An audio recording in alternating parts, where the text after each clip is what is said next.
A segunda fase está chegando e eu trouxe aqui as minhas últimas dicas para quem vai fazer direito tributário na segunda fase. Eu vou trazer aqui algumas outras situações já abordadas em provas anteriores para a gente identificar a peça prático-profissional juntos.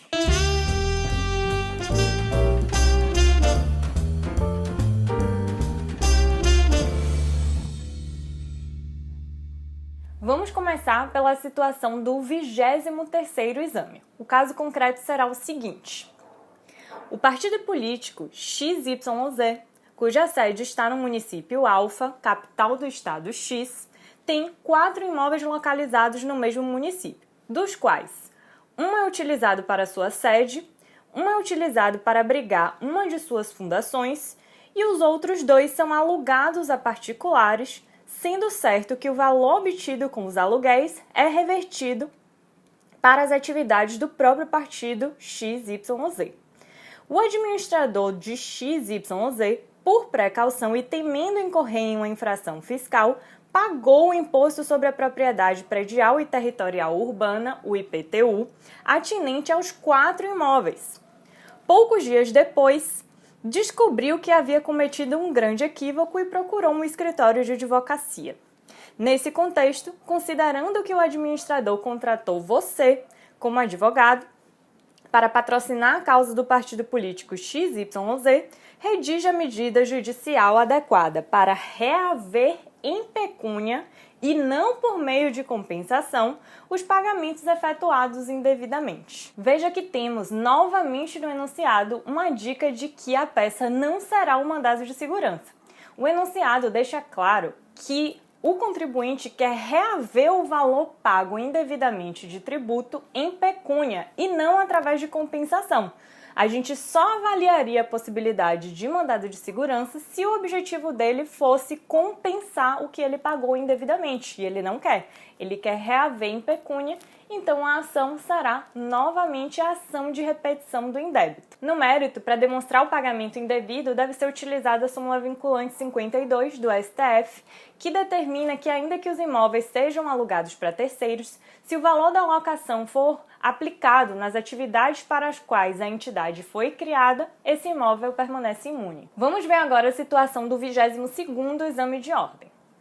Caio era empregado da pessoa jurídica X há mais de 10 anos. No entanto, seu chefe o demitiu de forma vexatória diante de outros empregados, sem o devido pagamento das verbas trabalhistas.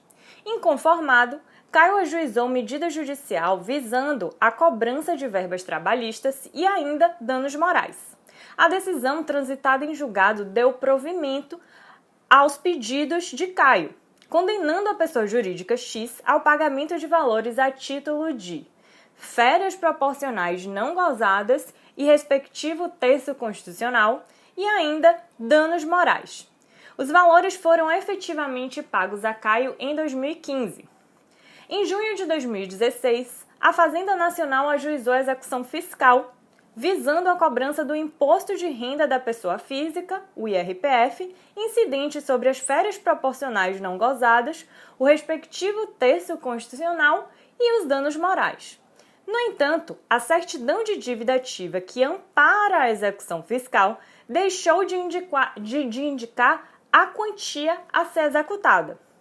A ação executiva foi distribuída à terceira vara de execuções fiscais da Seção Judiciária de M do Estado E. Caio foi citado na execução e há 10 dias foi intimado da penhora de seu único imóvel, local onde reside com sua família. Diante do exposto, redija como advogado de Caio a peça prático-profissional pertinente para a defesa dos interesses de seu cliente, indicando o prazo, seus requisitos e os fundamentos nos termos da legislação vigente. Nesse caso, temos uma execução fiscal e precisamos identificar qual das duas defesas é a mais adequada no caso concreto, se é a exceção de pré-executividade ou os embargos à execução. Apesar de a questão indicar que há um defeito na certidão de dívida ativa que poderia ensejar uma exceção de pré-executividade, ela indica também que já houve penhora e que Caio foi intimado da penhora. Nesse caso, será o caso de embargos à execução, conforme o artigo 16 da LEF. Segundo o artigo 16 da LEF, há o prazo para os embargos à execução e ele começa a partir da intimação da penhora. Se houver garantia do juízo numa execução fiscal, a defesa será os embargos à execução. A gente só vai pensar na exceção de pré-executividade se não houver garantia do juízo. No mérito, deve-se demonstrar o caráter indenizatório das verbas recebidas por Caio e que, portanto, não atraem a incidência do imposto de renda da pessoa física e alegar a súmula 386 do STJ que trata do assunto. No 21º exame de ordem, a peça também foi uma ação de repetição do indébito. O caso foi a instituição de um empréstimo compulsório por uma lei ordinária e não uma lei complementar, o que ensejou um pagamento indevido por parte do contribuinte. Como já resolvemos duas ações de repetição do indébito aqui e os requisitos são os mesmos nesse caso, eu não vou trazer aqui todo o caso do 21º exame, depois vocês dão uma olhadinha e vocês vão identificar que os requisitos já foram abordados por nós aqui nesses vídeos. No 20º exame, a peça também foi embargos à execução, e a dica que a questão deixou foi muito parecida com essa do 22º que acabamos de colocar aqui, que foi a intimação da penhora com prazo ainda para a apresentação de embargos à execução numa execução fiscal. Então, como a dica é a mesma, eu também não vou trazer aqui todo o texto, depois vocês dão uma olhadinha. Para concluir nosso treino, então, eu vou trazer o caso do 19º exame de ordem, que traz uma situação diferente das que já vimos aqui. Zeta é uma sociedade empresária cujo objeto social é a compra, venda e montagem de peças metálicas utilizadas em estruturas de shows e demais eventos. Para o regular exercício de sua atividade, usualmente necessita transferir tais bens entre seus estabelecimentos, localizados entre diferentes municípios do estado de São Paulo. Apesar de nessas operações não haver a transferência de propriedade de bens, mas apenas o seu deslocamento físico entre diferentes filiais de Zeta, o Fisco de São Paulo entende que há incidência do Imposto sobre Circulação de Mercadorias e Prestação de Serviços, o ICMS, nesse remanejamento. Diante da falta do recolhimento do imposto, o fisco já reteve por mais de uma vez, por seus auditores fiscais, algumas mercadorias que estavam sendo deslocadas entre as filiais, buscando assim forçar o pagamento do imposto pela sociedade empresária. Considere que, entre a primeira retenção e a sua constituição como advogado, passaram-se menos de 2 meses. Considere ainda que todas as provas necessárias já estão disponíveis e que o efetivo pagamento do tributo ou o depósito integral desse obstaria a continuidade das operações da empresa que, ademais, não quer se expor ao risco de eventual condenação em honorários, no caso de insucesso da medida judicial a ser proposta. Com receio de sofrer outras cobranças do ICMS e novas retenções e também pretendendo a rápida liberação das mercadorias já apreendidas, uma vez que elas são essenciais para a continuidade das suas atividades, a sociedade empresária Zeta o procura para, na qualidade de advogado, elaborar a petição cabível, ciente de que, entre a retenção e a constituição do advogado, novamente, há período inferior a 120 dias e que, para a demonstração dos fatos, há necessidade apenas de prova documental que lhe foi entregue. Mais dicas do que isso é impossível. Qual será a peça nesse caso? Sim, o mandado de segurança. Eu vou deixar aqui essa última parte da situação para mostrar para vocês como a questão traz várias dicas de que a peça é o mandado de segurança.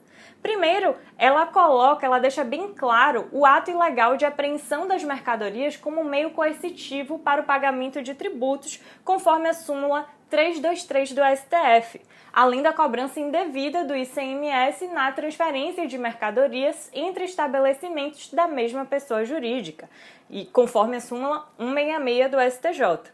Segundo, o direito líquido e certo do correto pagamento de tributos, além da continuidade do exercício da empresa, né? A questão deixa bem claro que a apreensão as mercadorias apreendidas são essenciais para o exercício da empresa e que o pagamento do tributo prejudicaria a continuidade das suas atividades.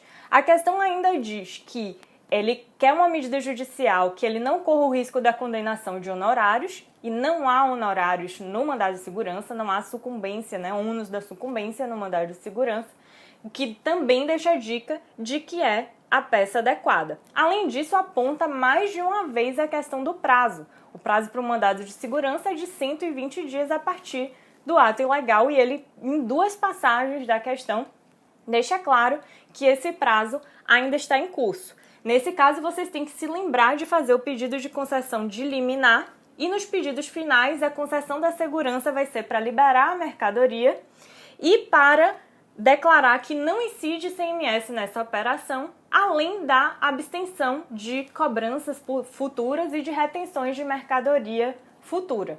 Esse caso do mandado de segurança eu trouxe para a gente fechar aqui com essa peça que tem os requisitos, tem muitos requisitos, mas que também essa situação da OAB deixou bem claro que a peça seria essa, não tinha realmente outra opção. Nesse vídeo e no anterior, portanto, a gente identificou várias peças com situações já trazidas pela OAB. Eu acredito que esse seja um exercício muito importante para vocês nessa reta final, falta pouco tempo para a realização da prova, e eu sugiro que, se vocês tiverem tempo, continuem fazendo esse exercício, e eu espero que essas dicas tenham sido úteis para vocês. Eu desejo para vocês uma boa sorte na prova, bons estudos nessa reta final e muito sucesso!